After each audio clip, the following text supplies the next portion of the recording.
स्वर्णोदयदीप्तिम् अखिलभुवनचैतन्यप्रसारम्। నమస్కారం. మన ధర్మం కార్యక్రమానికి స్వాగతం. ఇవాల్టి మన ధర్మం కార్యక్రమంలో మన ధర్మ సందేహాలను నివృత్తి చేసేందుకు మనతో పాటు ఉన్నారు ప్రముఖ ఆధ్యాత్మికవేత్త శ్రీ గడ్డమణుగు రామకృష్ణమూర్తి గారు. గురుగారు నమస్కారం. నమస్కారం. గురుగారు, మంగళవారంతో కూడినటువంటి చతుర్దశిని కృష్ణ అంగారక చతుర్దశి అంటారు కదా, దీని ప్రత్యేకత ఏంటి వివరిస్తారా? బహుళ పక్షాన్ని కృష్ణపక్షం అంటాం. అంగారకుడు అంటే కుజుడు.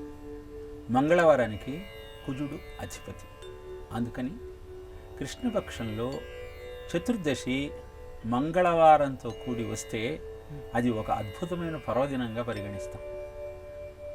ఎందుకంటే గ్రహణం నాడు మంత్రానుష్ఠానం చేయటం వల్ల ఏ ఫలితం దక్కుతుందో అలా కృష్ణాంగారక చతుర్దశి నాడు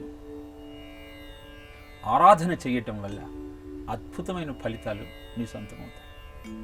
సూర్యగ్రహణం వచ్చినప్పుడు ఆ ముహూర్తాన్ని మంత్రానుష్ఠానం చేసేవారు విశేషంగా స్వీకరించి తాము అనుష్ఠానం చేసిన మంత్రాన్ని బాగా అభ్యాసం చేస్తారు. అలా కృష్ణాంగారక చతుర్దశి రోజు నీవు గురు ద్వారా స్వీకరించిన మంత్రాన్నైనా లేదా ప్రతి నిత్యము నువ్వు అనుసరించేటువంటి అభ్యాసాన్నైనా చేయగలిగితే అఖండ రాజయోగము అని చెబుతుంది శాస్త్రం. అంతేకాకుండా ఈరోజు గోవుకు తడిసిన కందులు బెల్లంతో కలిపి నువ్వు అందించగలిగితే గోమాత నిన్ను కరుణిస్తుంది. ఇక సూర్యుడికి అర్ఘ్యాన్ని ఇవ్వాలి. ఈరోజు రాగి పాత్రలో నల్ల నువ్వులు, ఎర్రని పువ్వులు, మందార పుష్పం లాంటివి కలిపి నువ్వు సూర్యనామాన్ని చెబుతూ ఓం మిత్రాయ నమః, ఓం రవయే నమః, ఓం సూర్యాయ నమః, ఓం సవిత్రే నమః ఇలా ఆయన నామాన్ని జపిస్తూ ఆయనకు నమస్కరిస్తే సూర్యుడు నమస్కార ప్రియుడు. తన కటాక్షాన్ని నీకు అందిస్తాడు. ఆత్మకారకుడైన సూర్యుడు సంతోషిస్తే నీకున్న రోగాలన్నీ పోతాయి. ఇక ప్రధానమైనది యమతర్పణం. ఆ రోజు దక్షిణ దిక్కుగా నీవు యమాయ నమః అన్న మంత్రాన్ని జపిస్తూ ఆయనకు తర్పణాన్ని వదిలితే సంతోషించిన యముడు నీకు అకాల మృత్యువును కలిగించాడు. ఇలా కృష్ణాంగారక చతుర్దశిని నువ్వు అనుష్ఠానానికి అభ్యాసానికి ఆలవాలంగా మార్చుకోగలిగితే గోవు కృప, అనుష్ఠాన బలం, సూర్యుని అనుగ్రహం, యముడి యొక్క కటాక్షం ఇవన్నీ లభిస్తాయి. ప్రధానంగా అప్పులలో కూరుకుపోయిన వారు కుజస్తోత్రాన్ని ఈ కృష్ణాంగారక చతుర్దశి నాడు పఠించగలిగితే సంతోషించిన కుజుడు నీకు రుణబాధను లేకుండా చేస్తాడు. ఇలాంటి అద్భుతమైన ముహూర్తం కృష్ణాంగారక చతుర్దశి. ఆచరిద్దాం, ఆనందాన్ని అందుకునే ప్రయత్నం చేద్దాం. గురుగారు, ఇక మరో సందేహం ఏంటంటే, యుద్ధం అనేది అనర్థదాయకం కాబట్టి నేను యుద్ధం చేయనని అర్జునుడు అంటాడు, కానీ నువ్వు చేయాల్సిందేనని కృష్ణుడు అంటాడు. మానవతావాది అయినటువంటి అర్జునుడిని కాకుండా కృష్ణుడిని సంపూర్ణ అవతారమూర్తిగా ఆరాధించడంలో అంతరం ఏంటి? ఆచార్యాన్ మాతులాన్ భాతృన్ పుత్రాన్ పౌత్రాన్ సఖీన్స్తదా శ్వశురాన్ సుహృదశ్చైవ సేనయోర్ ఉభయోరపి. ఎంత అద్భుతమైన వేదాంతం చెప్తాడు అర్జునుడు. కనపడే వాళ్ళంతా గురువులు, తాతలు, తండ్రులు, బిడ్డలు, మామలు, అల్లుళ్ళు, ఇంతమందిని చంపేయమంటున్నావు. ఇదేమన్నా న్యాయమా? స్వజనం హి కథం హత్వా సుఖినశ్యామ మాధవ. నా వాళ్ళందరినీ చంపుకొని నేను ఏం బాగుంటాను? నా కాంక్షే విజయం కృష్ణ నచరాజ్యం సుఖాని చ కింభో రాజ్యేన గోవింద కింభో గైర్జీవితేనవా. ఇలాంటి వాళ్ళనందరినీ నేను వధించి నేను అందుకునే స్వర్గం కూడా నాకు అక్కర్లా అని లాస్ట్కి కృష్ణుడిని కూడా కలుపుతాడు. అహోబత మహత్పాపం కర్తుం వ్యవసితావయం యద్రాజ్య సుఖలోభేన కర్తుం హంతుముజ్యత. అంటే ఈ రాజ్య లోభంలో పడి నేను నువ్వు ఇద్దరము తప్పు చేస్తున్నామయా కృష్ణ అంటాడు. అంటే జీవుడు దేవుడిని ప్రశ్నిస్తూ ఉన్నాడు, దేవుడికి లాజిక్ చెప్తూ ఉన్నాడు. ఇది మనం సామాన్యంగా మన లౌకికమైనటువంటి బుద్ధితో ఆ పరిధి తక్కువగా ఉన్న ఆలోచనతో చేసేటువంటి ప్రయత్నం. ఇంత చెప్పిన తర్వాత ఒక మాట అంటాడు అర్జునుడు, గురూనాత్వాహి మహానుభావాన్ శ్రేయో భోక్తం భైక్షమపీహ లోకే హత్వార్థ కామాంస్తు గురూనిహైవ భుంజీయ భోగాన్ రుధిర ప్రదిగ్ధాన్. ఈ గురువులనందరినీ చంపి తద్వారా లభించే రక్తపు కూడు తినటం కంటే భిక్షాటన చేయటం ఉత్తమం. వింటున్నందరికీ మనకు చాలా సమంజసంగా మాట్లాడుతున్నాడు అనిపిస్తుంది. కానీ నస్థాన స్నేహకారుణ్యం అన్నది రామానుజులు చేసిన వ్యాఖ్య. అంటే నువ్వు కరుణను దయను ఎక్కడైతే చూపించాలో అక్కడ చూపించాలి. నేను మాస శివరాత్రికి అభిషేకం చేస్తున్నారా, నువ్వు కూడా వచ్చి కూర్చో అంటే పిల్లవాడు నాకు దేవుడి మీద నమ్మకం లేదు నాన్న, నేను రాను, నీ ఇష్టం. మరునాడు పరీక్షకు వెళ్ళాలి, నాన్న నేను ఎగ్జామ్ రాయకపోతే ఇంకొకటికి ఎంట్రన్స్లో సీట్ వచ్చి వాడు ఇంజనీర్ అవుతాడు కాబట్టి నేను వెళ్ళను అంటే మీరేం చేస్తారు? సరే నాన్న. అదే చేశాడు కృష్ణుడు. ఆయన క్షత్రియుడికి యుద్ధం చేయటమే లక్ష్యం, దానికోసమే వాడు జీవిస్తున్నది. ధర్మాన్ని నిలబెట్టడం నీ లక్ష్యమయ్యా. క్షతాత్ త్రాయతే ఇది క్షత్రియ. దెబ్బ నుండి సమాజాన్ని రక్షించాల్సిన వాడు క్షత్రియుడు. అలాంటి క్షత్రియుడు ఎప్పుడైతే ఆయుధాన్ని వదిలి భిక్షాపాత్రను చేతపట్టుకున్నాడో అప్పుడు ధర్మం అపభ్రంశం అవుతుంది. చెయ్యాల్సినటువంటి కర్తవ్యాన్ని విస్మరించి దాడి చేస్తున్నటువంటి శత్రువును కరుణతో వదిలేస్తే నీ ధర్మమే లేకుండా పోతుంది, నీ ఉనికికే ప్రమాదం ఏర్పడుతుంది. అందుకే అర్జునుణ్ణి కృష్ణుడు ఎదృచ్ఛయాచోపపన్నం స్వర్గద్వారమపాహృతం సుఖిన క్షత్రియ పార్థ లభంతే యుద్ధం ఈదృశం. ఇలా యుద్ధం చేసే అవకాశం నీకు దొరకటం అనేది నీ అదృష్టమయ్యా, యుద్ధం చేయమన్నాడు. గురు గోవింద్ సింగ్ బాణాలకు బంగారపు పూత పూస్తూ ఉన్నాడు. శిష్యుడు వచ్చి, గురువుగారు ఎంత పిచ్చి పని చేస్తున్నారు, బాణాలకు బంగారం పూస్తున్నారు, ఈ బాణం ఎక్కడికి పోతుంది? శత్రువు గుండెల్లో దిగబడుతుంది, బంగారం వృథా అయినట్టే కదా, ఎందుకు ఈ పిచ్చి పని చేస్తున్నారు అన్నాడు. అంటే గురు గోవింద్ సింగ్ అన్నాడు, నా ధర్మాన్ని రక్షించుకోవటం కోసం శత్రువు మీద దాడి చేసి వాణ్ణి వధించటం నా కర్తవ్యం. కానీ విగత జీవుడైనటువంటి ఆ శత్రు సైనికుడు సరి అయినటువంటి శ్రాద్ధకర్మలు లేక ప్రాణాన్ని వదిలేసినట్టయితే భూతము ప్రేతము పిశాచమై సమాజాన్ని పట్టి పీడిస్తాడు. అందుకే వాడి మృత్యుక్రియలకు అంత్యక్రియలకు అవసరమైన ధనాన్ని బంగారం రూపంలో వాడి గుండెల్లో నేను దించుతూ ఉన్నాను అని చెప్పాడు. వాడు భారతీయుడు.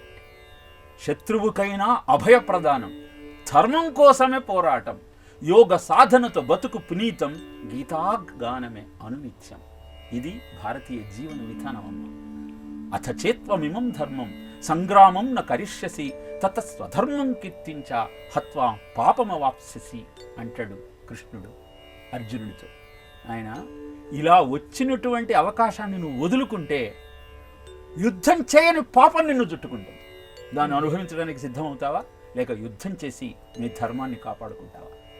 అందుకే యుద్ధానికి సన్నద్ధుణ్ణి చేసి అర్జునుడికి జ్ఞానబోధను చేసినటువంటి కృష్ణుడు మనకు ఆరాధ్యుడయ్యాడు.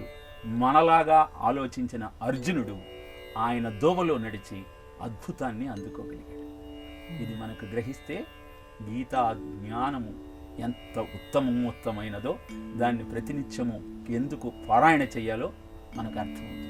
గీతాధ్యయన శీలస్య ప్రాణాయామపరస్య చ నైవ సంతి హి పాపాని పూర్వజన్మ కృతాని చ. ఎవరైతే గీతను అధ్యయనం చేస్తారో, ఎవరైతే ప్రాణాయామాన్ని ప్రతినిత్యము చేస్తారో వాళ్ళు పూర్వజన్మలో చేసిన పాపాన్ని కూడా పోగొట్టుకోగలుగుతారు అని గీతా మాహాత్మ్యంలో పారాయణ అయిన తర్వాత మనం ప్రతినిత్యము పఠిస్తాం. ఇక మరో సందేహం, పరమాత్ముడు యజ్ఞవరాహమూర్తిగా అవతరించడంలో ఆంతర్యం ఏమిటి?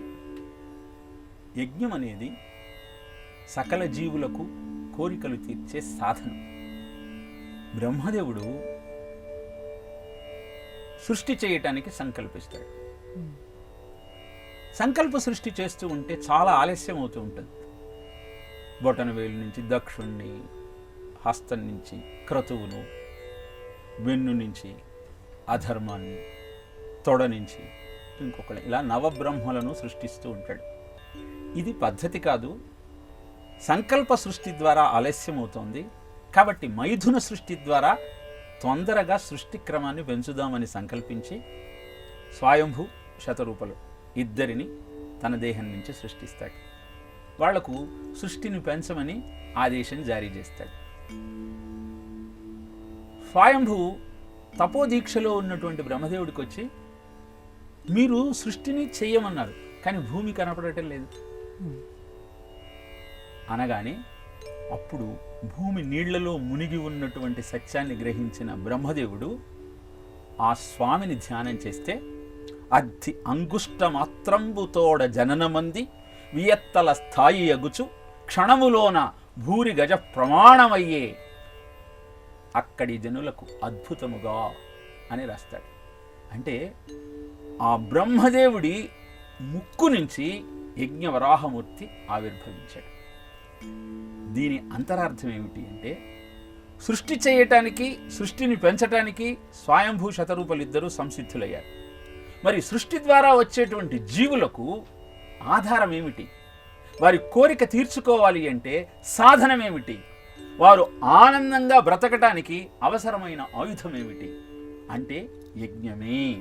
కఠిన సటాచటోత్కట జాతవాత నిర్ధూత జీమూత సంఘాతమగుచు క్షురనిభ సునిశిత పుటాహత చలత్ ఫణిరాజ దిగ్గజ ప్రచయమగుచు చండ దంష్ట్రోత్త వైశ్వానరార్చ స్రవద్రజిత హేమాద్రి విశృంభమగుచు ఘోర గంభీర గుర్ఘుర భూరి నిస్వన పంకిలాకిల వార్ధి సంకులముగా అడరు సంరక్షణ క్షోణి యజ్ఞగోణి అని వర్ణిస్తాడు అక్కడ. అంటే ఆయన జూలు విదిలిస్తే ఆ వేగానికి ఆకాశంలో మేఘాలన్నీ కమ్ముకున్నాయి. ఆయన గిట్టెల రాపిడికి ఆదిశేషుడు అష్టదిగ్గజాలే భూమిని భరించలేక ఆశ్చర్యపోయారు. ఆయన కొమ్ముల యొక్క రాపిడికి వచ్చిన అగ్ని వలన వెండికొండ బంగారు కొండ రెండు ద్రవించటం మొదలుపెట్టాయి. ఏమిటి ఈ ప్రక్రియ అంటే, వర్షం కావాలి అంటే మొదట సముద్రంలో ఉన్న నీరంతా అగ్ని కారణంగా ఆవిరి అయి మేఘంగా ఏర్పడాలి. అది వర్షాన్ని అందించాలి. అన్నాద్భవంతి భూతాని పర్జన్యాద్ అన్న సంభవ పర్జన్యాద్ భవతి. ఇలా వర్షమే సకల జీవులకు ఆధారం. ఆ వర్షం కావాలి అంటే యజ్ఞం చెయ్యాలి. ఆ యజ్ఞం ఎలా చెయ్యాలో చెప్పటమే యజ్ఞవరాహ అవతారంలో ఆ స్వామి అవతరించటం. అందుకే యజ్ఞవరాహమూర్తిగా ఈ శ్వేతవరాహ కల్పంలో ఆ స్వామి ఆవిర్భవించి యజ్ఞ ప్రాశస్త్యాన్ని మనకు తెలియచేస్తూ జీవితాన్ని యజ్ఞమయం చేసుకోమంటూ మనకు మార్గదర్శకం చేశాడు. అందుకే మీరు మొట్టమొదటి తిరుపతికి వెళితే ఎవరిని దర్శనం చేసుకుంటారు? వరాహమూర్తిని. ఎందుకని వరాహమూర్తిని దర్శనం చేయాలి అంటే, మొట్టమొదట పోయి పుష్కరంలో స్నానం చేస్తాం. స్నానం చేయటం వల్ల, పుష్కర స్నానం వల్ల ఇంద్రియాలన్నీ శుద్ధి అవుతాయి. తరువాత యజ్ఞవరాహమూర్తిని జ్ఞానప్రియార్ అంటారు. అంటే జ్ఞానాన్ని ప్రసాదించేవాడు. ఈ జీవితం ఎందుకో, ఈ జీవితాన్ని యజ్ఞమయం చేయటం వల్ల అందుకోగలిగినటువంటి అందలమేమిటో అన్నీ వివరించేవాడు ఆ యజ్ఞవరాహమూర్తి. అటు తర్వాత ఆనందనేలోకి వెళ్తే ఆ పరమాత్మ సందర్శనం ద్వారా నీకు నిజమైన ఆనందం ఏమిటో అవగతమవుతుంది.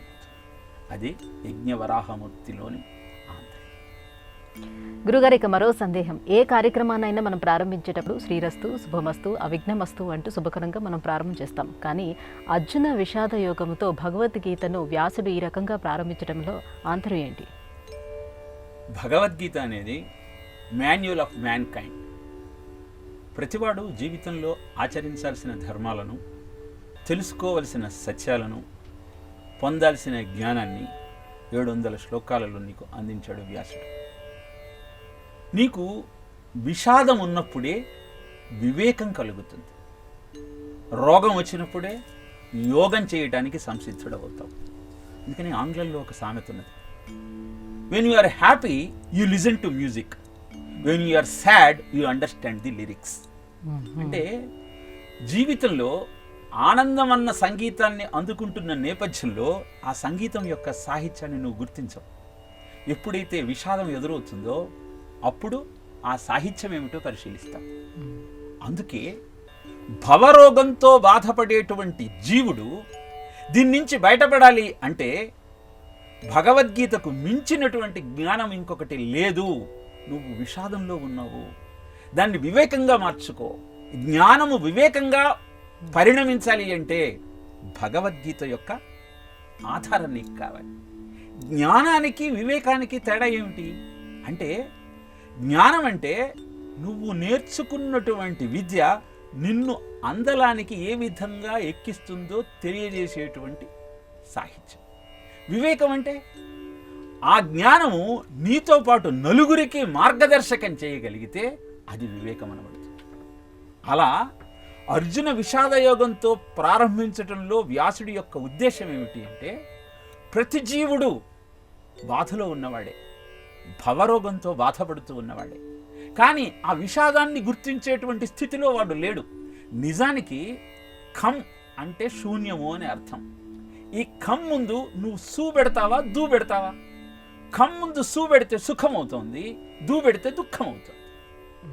సూ దూ పెట్టటము అంటే భగవద్గీత చూపిన బాటలో నువ్వు నడిస్తే అది నీకు సుఖాన్ని, దాన్ని విస్మరిస్తే నీకు దుఃఖాన్ని అందజేస్తుంది. అందుకే మొట్టమొదట అర్జున విషాదయోగము అని ప్రారంభించినటువంటి వ్యాసుడు తరువాత ధృతరాష్ట్ర ఉవాచ అంటాడు. ధృతరాష్ట్రుడు గుడ్డివాడి మాటలతో ప్రారంభమవుతుంది భగవద్గీత. ధృతరాష్ట్ర అన్న శబ్దానికి అర్థం ధృతం రాష్ట్రం ఏన సహా ఇది ధృతరాష్ట్ర. అంటే ధృతం అంటే ధరింపబడినది, రాష్ట్రం అంటే దేహము దేశము, ఏన ఎవరి చేత, సహా వాడు, ఎవరి చేత అయితే ఈ దేహము ధరింపబడినదో వాడు ధృతరాష్ట్రుడు. మనమంతా ధృతరాష్ట్రులమే. మనమందరము కూడా ఆ సత్యాన్ని గుర్తించలేనటువంటి ఒక విషాదంలో ఉన్నాం. అందుకే ఆయన ధర్మక్షేత్రే కురుక్షేత్రే సమవేతాయుత్సవ మామక పాండవాశ్చైవ కిమకుర్వత సంజయ అంటూ ప్రశ్నిస్తాడు. అంటే ధర్మక్షేత్రమైన కురుక్షేత్రంలో నా వాళ్లకు పాండవులకు జరిగిన యుద్ధ విధి విధానం ఏమిటో వివరించవయ్యా సంజయ. సమ్యక్ జయ ఇది సంజయ. అన్నింటినీ జయించినవాడా. నా వాళ్ళు కౌరవులు 100 మంది, పాండవులు 5 మంచి బుద్ధి కలిగినవాడు. ప్రతినిత్యము ఈ ధర్మక్షేత్రమైనటువంటి కురుక్షేత్రం అంటే ఈ దేహంలో ఈ మంచి గుణాలకు చెడు గుణాలకు జరిగే సమరమే భగవద్గీత. అది నీకు తెలియజేయటం కోసమే నిరంతరము నీలో సమరం జరుగుతోందయ్యా. ఇది విషాదం కాకపోతే ఆనందం నీకు ఎలా ఇస్తుంది? ఈ విషాదం నుంచి వివేకంతో విజ్ఞానాన్ని పొంది అద్భుతాన్ని ఆవిష్కరించుకోవాలి అని నువ్వు భావిస్తే భగవద్గీతను చదవమని చెప్పటమే అర్జున విషాదయోగంతో భగవద్గీతను ప్రారంభించటంలోని ఆంతర్యం. ఇక మరో సందేహం ఏంటంటే, ప్రతిరోజు మనకి శుభముహూర్తం, దుర్ముహూర్తాలు, వర్షాలు, రాహుకాలాలు, యమగండాలు ఇవన్నిటిని చూసుకొని ఆ జీవితాన్ని కొనసాగించడం కష్టతరం కాదా? వీటిని తెలుసుకొని జీవితాన్ని కొనసాగిస్తే ఎటువంటి ప్రయోజనాలు ఉంటాయి? తెలుసుకోవటం కష్టం. అందుకే ఏం చేశారు, కొన్ని ముహూర్తాల గురించి చెప్పారు. బ్రహ్మ ముహూర్తంలో నువ్వు లేస్తే అసలు పంచాంగానే చూడక్కర్లా. ఎంతమంది లేస్తున్నారు? విద్యార్థులు ముఖ్యంగా దాన్ని బ్రహ్మ ముహూర్తము, బ్రాహ్మీ ముహూర్తము అంటారు. బ్రాహ్మీ అంటే సరస్వతీదేవి, బ్రహ్మ అంటే క్రియేటివ్ జీనియస్. రోజంతా అనేకమైన కార్యక్రమాలు చేసి అలసిపోయిన నువ్వు కాసేపు విశ్రాంతి తీసుకొని తరువాత బ్రహ్మ ముహూర్తంలో లేవగలిగితే ఎంత నిర్మలమైన పవిత్రమైన ఆలోచన స్థితి నీలో ఉత్పన్నమవుతుంది. రాత్రిని అందుకే నిశాచర సంచారము అంటారు. రాత్రిపూట రాక్షసులు తిరుగుతారు, తెల్లవారుజామున దేవతలు సంచరిస్తారు. అందుకే దేవతా స్నానము, మానవ స్నానము, రాక్షస స్నానము అని చెప్తారు. సూర్యోదయానికి ముందరే చేస్తే అది దేవతా స్నానం అని పడుతుంది.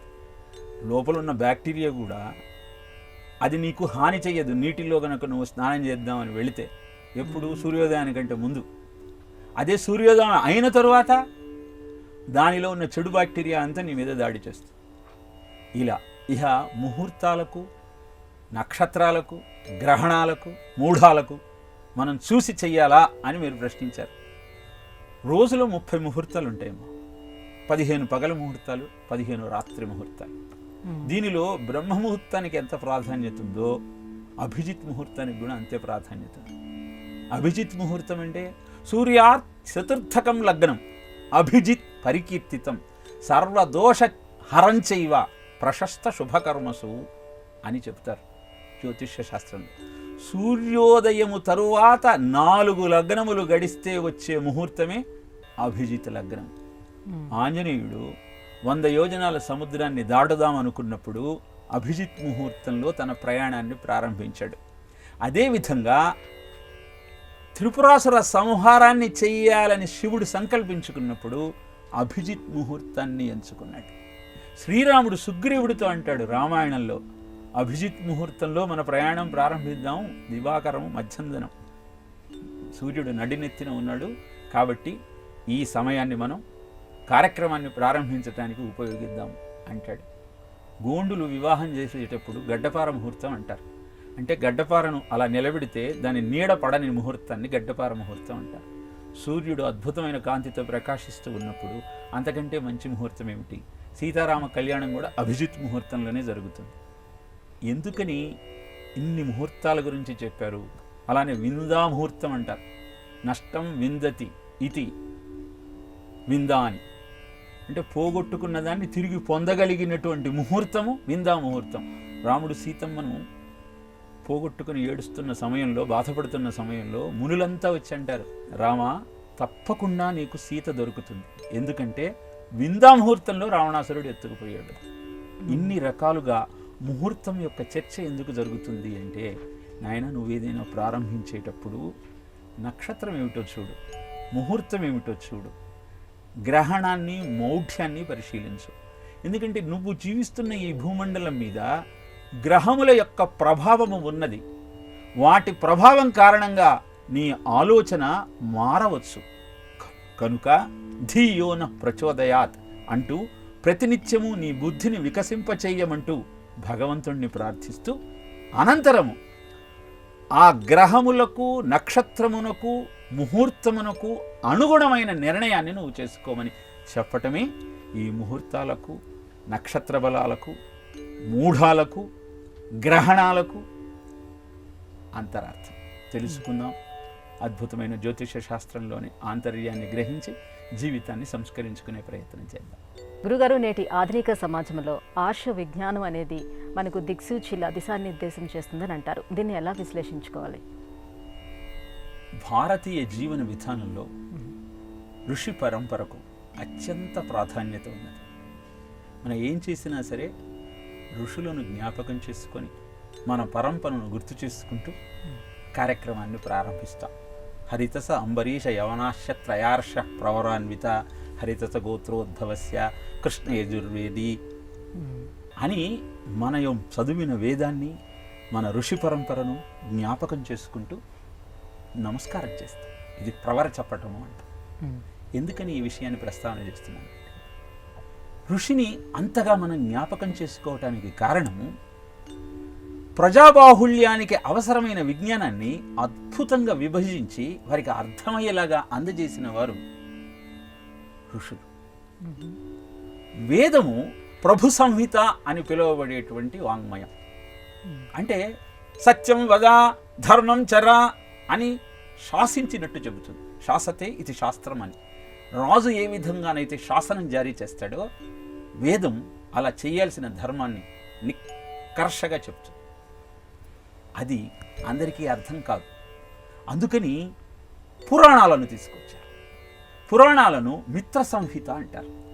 అంటే ఒక మిత్రుడు ఇంకొక మిత్రుడికి హితవు చెప్పేటప్పుడు అనేకమైన ఉదాహరణలు ఇచ్చి ధర్మరాజు ధర్మాన్ని తప్పకుండా సంచరించాడు, అందుకని అద్భుతమైన విజయాన్ని పొందాడు. దుర్యోధనుడు స్వార్థంతో సంచరించాడు. ఇలా కథ ద్వారా, అద్భుతమైన కథనం ద్వారా జీవిత సత్యాన్ని ప్రజలకు అందించాలన్న సంకల్పంతో పురాణ విజ్ఞానాన్ని అందజేశారు. తరువాత కావ్య రచన, చెప్పే విషయం అందంగా ఉండాలి, హృద్యంగా ఉండాలి, అలంకారాలతో ఉండాలి. యవతవీభీత హరిణేక్షణ వంటి చరించద విన్నగాగ్రమున భూసురుడనే ప్రవరాఖ్యుడ త్రోవ తప్పితిన్ క్రొవ్వున అన్నగాగ్రమున కనుదెంచు మార్గము జల్పము శుభంబు నీకగున్ అంటూ ప్రవరాఖ్యుడు అంటాడు వరుధిని ప్రవరాఖ్యలు. అలా అద్భుతమైన అలంకారాలతో హృద్యమైన భాషతో నీకు ఆనందాన్ని పంచాలని ఒక ప్రియురాలు ప్రియుడితో ఎలా మాట్లాడుతుందో, ప్రియుడు ప్రియురాలుతో ఎలా మాట్లాడతాడో అలా అందజేసిన సాహిత్యము కావ్యాలు. అందుకే వీటిని కాంతా సంహిత అన్నారు. ఇక ఎప్పుడు ఎవరో ఒకరు వచ్చి మాకు చెప్పాల్సిందేనా, మా అంతటా మేము తెలుసుకోలేమా, మా సమస్యకు పరిష్కారాన్ని మేము అందుకోలేమా అంటే భగవద్గీత లాంటి అద్భుతమైన వాంగ్మయాన్ని అందజేసి దీన్ని ఆత్మ సంహిత అన్నారు. ఎవరూ చెప్పక్కర్లేదు. ఆ శ్లోకాలను పారాయణ చేస్తూ ఆ అంతరార్థాన్ని నువ్వు గ్రహించగలిగితే నీ జీవితం అద్భుతంగా ఉంటుంది.